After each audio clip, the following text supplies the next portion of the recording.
Good morning or good afternoon. Welcome to the 62nd Emerging Growth Conference and day 2 of our 2-day Super Virtual Investor Conference. I'm your host, Anna Berry. Just a few notes. Today, we're running until about 3:30 Eastern Time. Now, when we switch to the next company, you might see a black screen for a moment. That's just us moving over to the next presenter. But if you do experience downtime, refresh your browser. Everything usually works properly, especially on Google Chrome. So if you're watching from an Apple device, you have to hit the play button to start the session. Now, today, during each company's presentation, you can submit questions through the webcast module, and we'll attempt to address as many of these as possible at the end of the presentation. And at the end of today's event, you will be redirected to the registration page for our next conference. So stay on or come back early to reserve your spot. And all of our conferences are uploaded to the Emerging Growth Conference YouTube channel. So subscribe there, youtube.com/Emerging Growth Conference. Let's begin, starting with Lisa Conte. Happy to have you, Lisa, the founder, president, and chief executive officer of Jaguar Health, which trades on the NASDAQ under the symbol JAGX. It's a commercial stage pharmaceuticals company committed to discovering, developing, and commercializing plant-based prescription medicines for urgent global health needs. Mytesi, the company's FDA-approved drug indicated for the symptomatic relief of non-infectious diarrhea in adults with HIV/AIDS, is antiretroviral therapy, is a first-in-class plant-based anti-secretory agent and the first oral drug approved under FDA botanical guidance. Ms. Conte has pioneered plant-based prescription medicine investigation and development for more than 30 years. She's a member of the board of directors of Healing Forest Conservatory, serves on the editorial advisory board of Life Science Leader magazine, and serves on the leadership council of Pure Earth. She holds an MS in Physiology and Pharmacology from the University of California, San Diego, and an MBA and AB in Biochemistry from Dartmouth College. It's an honor to welcome you back to the Emerging Growth Conference. Lisa, welcome. Oh, thank you, Anna. Thank you for that wonderful introduction. And I love these super virtual, but I think you need two supers. It's a super virtual conference. So happy to be here. And let's dispense with that long introduction and get into the important stuff about Jaguar Health. We are a public company, and so I do have the forward-looking statements here, and there we go.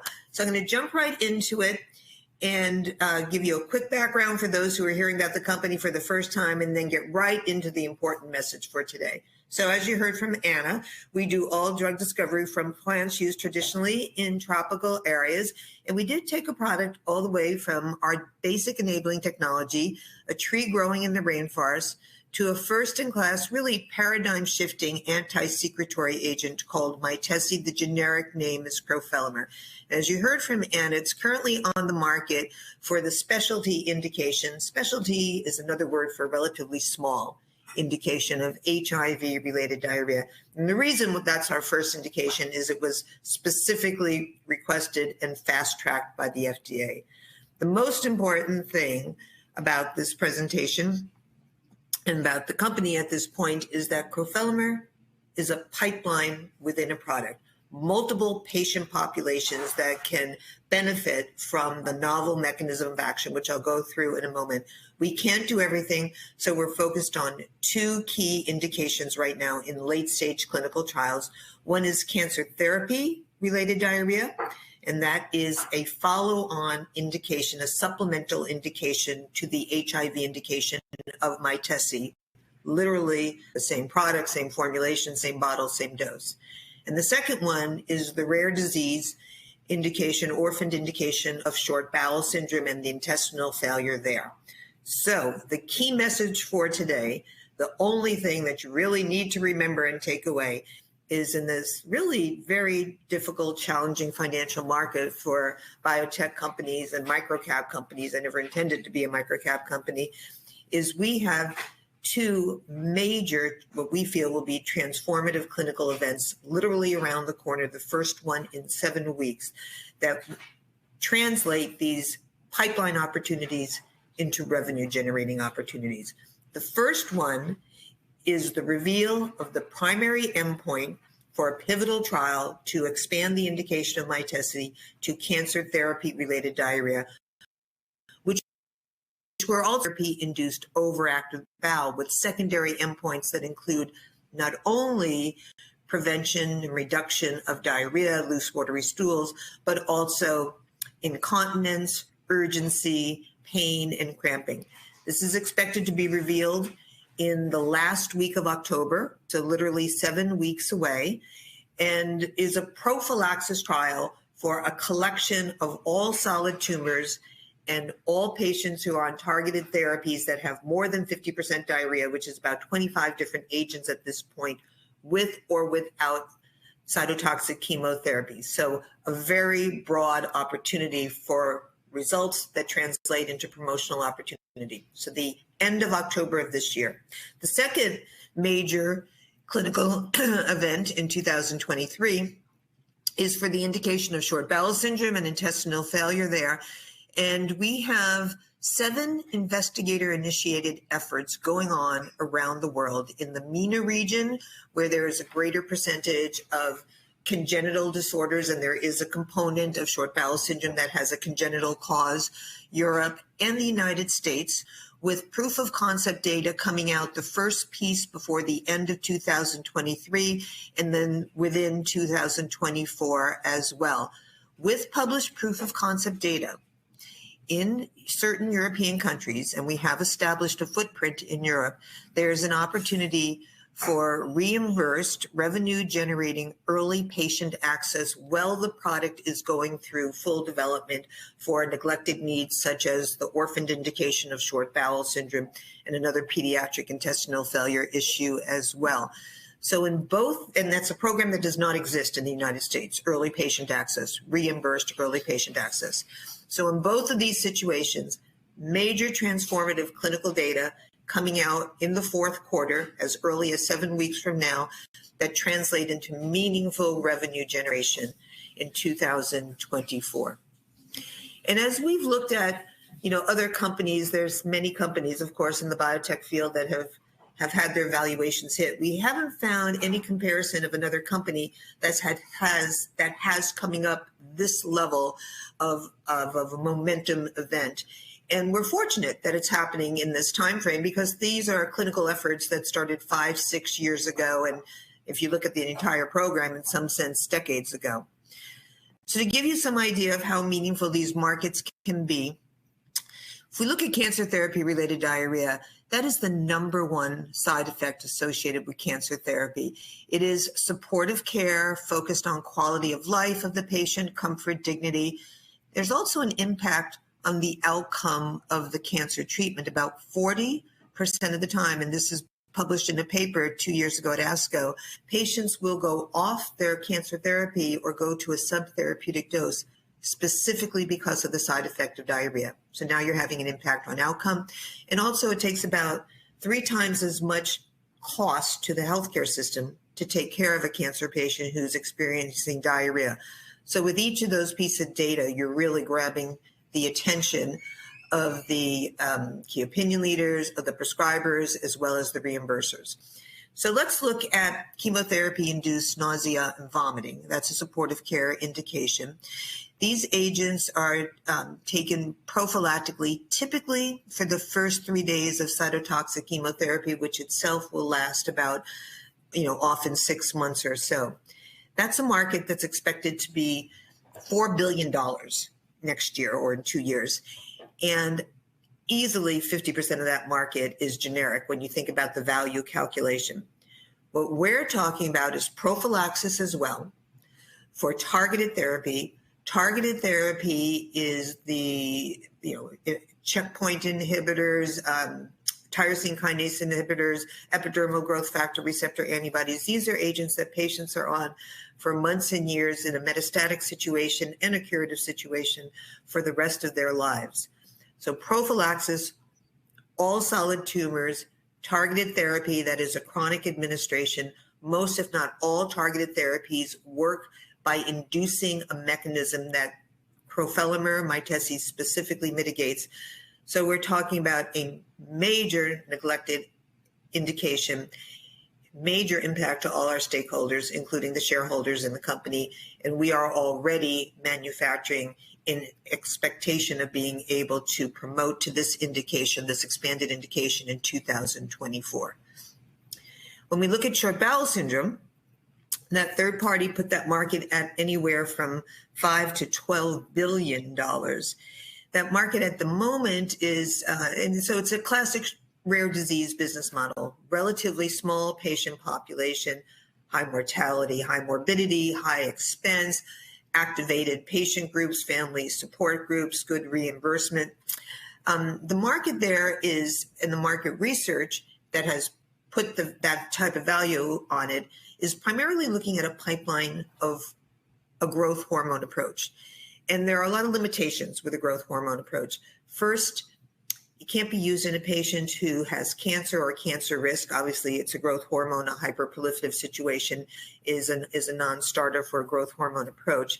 Secondly, these agents typically can't be used until about 15 or 18 months after surgery, the surgery that's often necessary from cancer, Crohn's disease, inflammation, whatever it is that's caused the short bowel syndrome, because of bowel adaptation, and then other toxic side effects that limit the opportunity to use them chronically, endocrinology issues, cardiovascular issues.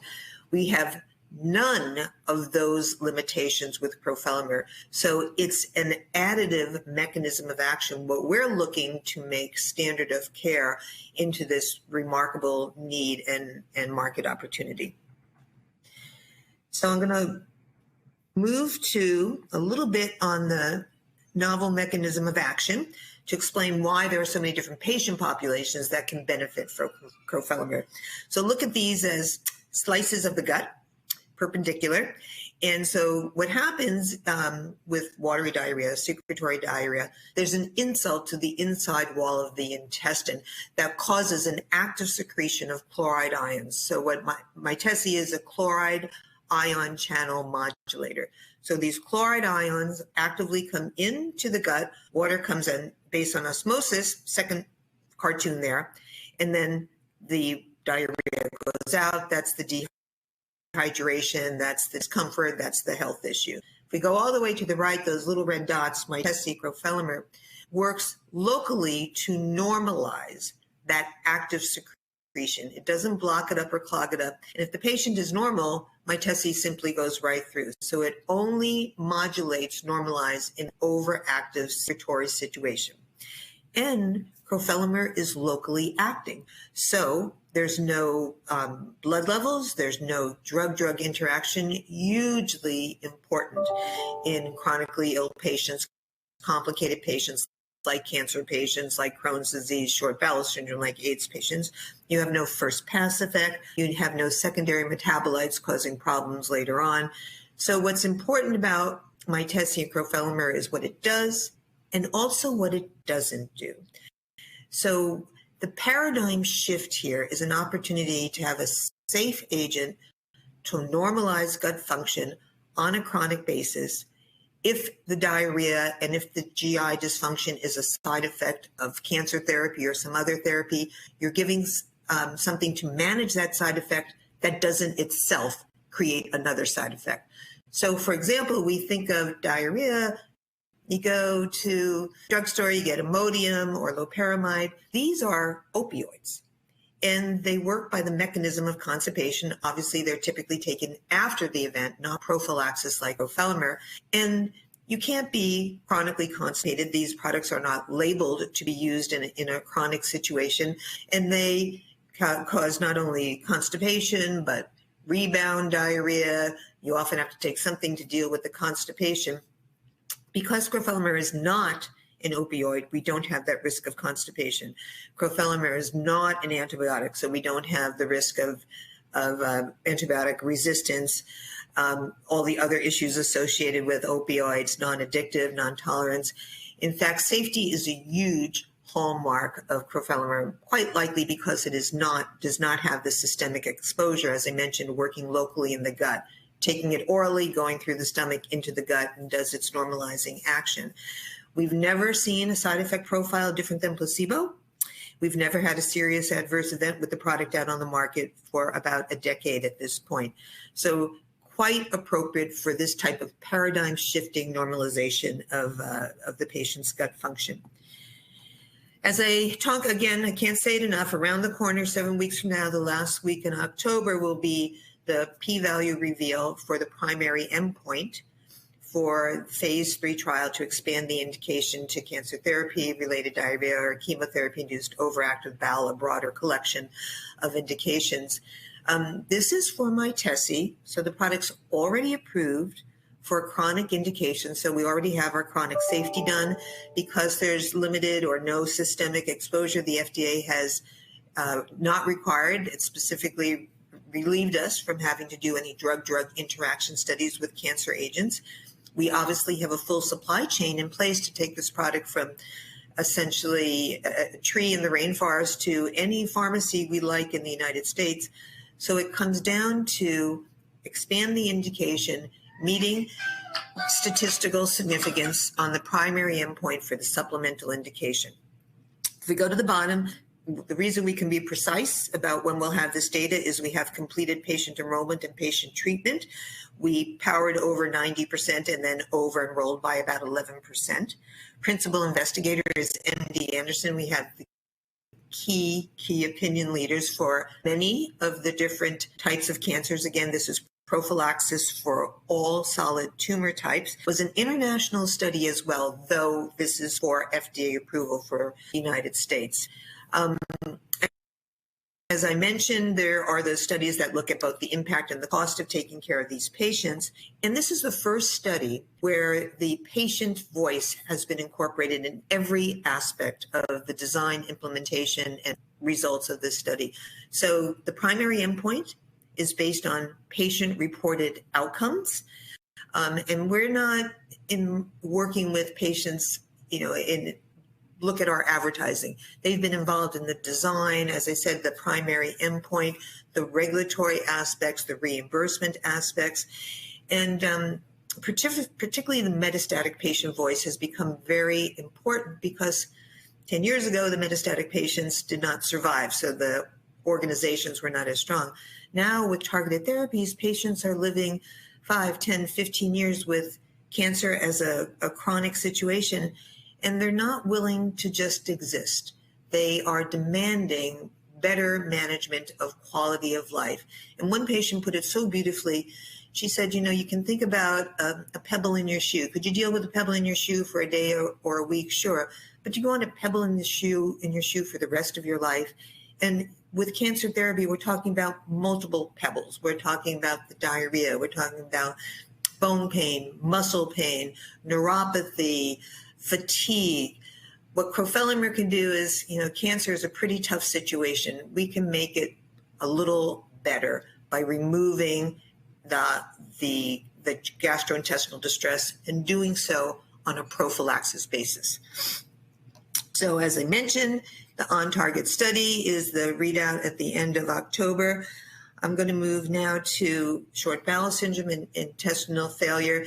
Rare diseases, we have orphan drug designation, not only for short bowel syndrome, but also an intestinal failure situation, a congenital diarrheal disease called MVID, which is ultra rare. Short bowel syndrome has about 40,000 patients around the world.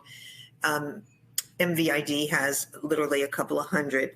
And I'll leave time for questions, but I want to talk a little bit about the situation with these patients. So what happens with intestinal failure, with short bowel syndrome, our intestine is about 25 feet. Short bowel syndrome will be 5 feet or less, could be as short as 30 centimeters. The patients don't have enough surface area to absorb the nutrients of life. So proteins, carbs, vitamins, minerals, and they often end up on parenteral nutrition, total parenteral nutrition, 20 hours a day, 7 days a week. So a catastrophic situation for these patients. This can cost anywhere from $500,000 a year to $1 million with complications that come from the ports and the infections and other complications of being on total parenteral nutrition. So what's out there now is a product which is a GLP-2 analog, so essentially a growth hormone. As I mentioned, attempting to grow the gut a bit so that parenteral nutrition can be reduced by about 15 to 20%. What we're looking to do is achieve that same now accepted regulatory endpoint by decreasing the secretions a bit, so the patient has more time, can reduce the parenteral nutrition by about 15 to 20%, as well as create better stool formation. As you can imagine, with a short bowel, it's like a sieve. What goes in comes right out, so that there's massive diarrhea, as well as look at the quality of life without any of the limitations that are described in where and when a growth hormone approach could be utilized. In addition, crofelemer, there's no reason why it couldn't also be used as an additive situation if a patient is on a growth hormone. The products that are out there now, this is a classic rare disease business model. They're reimbursed at the rate of several $100,000 a year. Again, the incentives and the need for the high mortality, morbidity, and expense of these patient populations. This is not my Tessie formulation. It's the active ingredient crofelemer, but in a highly concentrated liquid formulation that is appropriate for the administration and the health of a patient that can't take much of a gut insult, and with the entire financial aspects of the orphan drug business model would follow in the tradition of the reimbursement that's currently available in this patient population. So because I want to leave more time for questions, I am just going to mention that we do have another drug approved, which is crofelemer for dogs, chemotherapy-induced diarrhea in dogs, called Canalevia, which is very important for the dogs. Dogs are like a sentinel out there with cancer indications. There's about 100 million dogs in the United States. 50% are going to experience cancer at some point.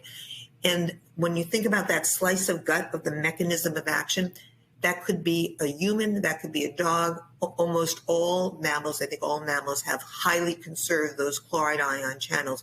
So it's not only important for the dogs, but it's quite predictive, the success there that will see in humans as well. We are a highly liquid stock. We have a lot of news, and our news is meaty. It's typically focused on clinical events. We have global unencumbered rights to crofelemer. We intend to have a partnership to co-promote in the United States, Mytesi certainly for the cancer situation. And we'll finish with the investment highlights for the company. I will tell you one other thing. If you go all the way down to the proprietary position, we do have about 145 patents issued, more patents filed every single day. But crofelemer, Mytesi, is the only oral product approved by the FDA, a drug approved by the FDA under botanical guidance. And under botanical guidance, there's no practical pathway by which to bring a generic to market. So we essentially have exclusivity forever. We don't have to worry about those patent cliffs. And very interesting when we're negotiating, for example, terminal value calculations in licensing deals or business development deals. And to go up one more, the management team, we are 10 of us been together for over 15 years. 3 of us have been together for over 32 years. This is the major pivotal clinical event in this company that gives us the opportunity to bring crofelemer to a very, very large neglected need patient population. And again, the benefit of all the stakeholders, including financial stakeholders at this time with a very depressed stock price and company valuation. So I'll stop there, Anna, and leave some time for questions. Great job, Lisa. We do have some questions for you. Let's start with talking about 2023. What are the momentum events of 2023? And also, I'm curious what patient populations or the neglected healthcare issue specifically is Jaguar addressing? So thanks for the opportunity to underscore the message of the key clinical events that are literally around the corner. And so again, for Mytesi, it's a product already on the market for limited market HIV. That has been important because you get all the kinks out. You know, you find out what is the messaging, what is the data that is necessary for reimbursement. We have brought in a comprehensive patient access program, so hub services. You know, anytime we get our hands on the prescription, we can help the physician and the patient get through successfully those prior authorizations. We have fast start programs so the patient can get the product while we're helping with the prior authorization. That will be very important in the prophylaxis situation as we move to cancer. So it is that primary endpoint reveal, the statistical significance for the on-target trial to expand the access potentially of Mytesi to the cancer population. And that would be that data in October. We would expect to file the supplemental NDA around the end of the year and aim towards access for patients for the product and approval for the supplemental NDA in about a 6-month period of time in mid-2024. In short bowel syndrome, this is a proof of concept data that we expect to have coming in before the end of the year. And then with the 7 different investigator-initiated efforts, some of them are physicians' IND, some of them are INDs, some of them investigator-initiated activities throughout the beginning of 2024. And that will then focus on the revenue generation and the patient access in 4 European countries that through the EMA do have patient access programs that are reimbursed, that are revenue generating for the company as we go through the full development program for short bowel syndrome. And I do want to mention, I did mention that MVID, which is an ultra rare disease with intestinal failure. Same thing, patients end up on parenteral nutrition, their entire lives. That is an opportunity potentially to get the product on the market even faster. With an ultra rare disease, we could be talking about single digit, less than 20 patients to get approval because there's only a couple of hundred patients around the world. And that would be the same highly concentrated liquid formulation of crofelemer, different than Mytesi. Thank you for your answer, Lisa. I'm curious, what does targeted therapy mean compared with, I guess, traditional chemotherapy? Right. Oh, thank you for the question also. So, we all have those, sort of horror movies, right, of cytotoxic chemotherapy where you're killing the fast-growing cells. That's why people lose their hair, their fingernails, GI distress, but, and it's typically a 6-month program depending on the type of tumor the patient has. But targeted therapy is remarkable breakthroughs in the care of cancer patients. There's about 5 dozen of them out there now, and new ones that are developed every single day. And so they're targeted to the particular genetic makeup of the cancer, much lower side effects than chemotherapy, but in particular in the GI area, as I mentioned, most, if not all of them, induce through different mechanisms this chloride ion channel secretion, and therefore have different rates of diarrhea. There are some agents that have over 90% rates of diarrhea, and these grade 1 through 4. Grade 1 is 4 loose watery stools a day. Grade 2, 4 to 7. Grade 3 above that, and grade 4 often puts the patient in a risk of mortality. But even grade 1, when you're taking targeted therapy to keep your cancer in check as a chronic situation for the rest of your life, can you deal with 4 loose watery stools every single day for the rest of your life? I mean, people can gear themselves up, patients can gear themselves up for 6 months of cytotoxic chemotherapy and then I'm through it. But now you're talking about something for the rest of your life, and it's not typically just the diarrhea, it's the other pebbles as well. So what we've heard from patients is not only the quality of life issues, but the ability to stay on their targeted therapies. But it's not just the diarrhea. By taking the diarrhea off the table, there's other side effects that they have to manage as well. And it's very important that we don't create something to manage the diarrhea that then you also have to manage, like an opioid that would cause constipation, and then you have to deal with the constipation. So we don't have that much time left, but I do want to talk a little bit about your animal business. So if you can, you mentioned it, but if you can break that down for us quickly as we end your presentation. Sure. So the product that we have on the market now, Canalevia, is conditionally approved. That's sort of like orphan drug for humans, conditional approval under, it's called MUMS, and the Center of Veterinary Medicine of the FDA. And because of the great neglected unmet need in animals, and it is just fascinating. There's remarkable analogies between the human market and the animal market. So for example, 40% of dogs will go off their chemotherapy, or their owners choose to take them off of their chemotherapy, in particular because of the side effect of diarrhea.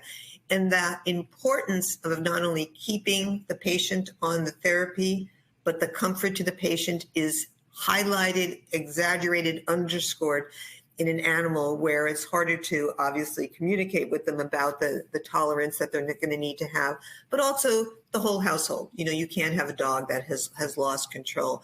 So we're so happy to be able to provide this benefit to dogs, and very, very pleased about the predictability that we're seeing to the human market, because dogs not only have their own targeted therapies that are approved in dogs, but they're also using human therapies. And we do have a publication with, for example, neratinib, which is a human agent for breast cancer, a targeted agent that has over 90% diarrhea, with a published dog study where we had exactly the benefits that we were looking for: prophylaxis of the diarrhea, better tolerance of a therapeutic dose, as well as prevention from the animal having to go off the agent completely.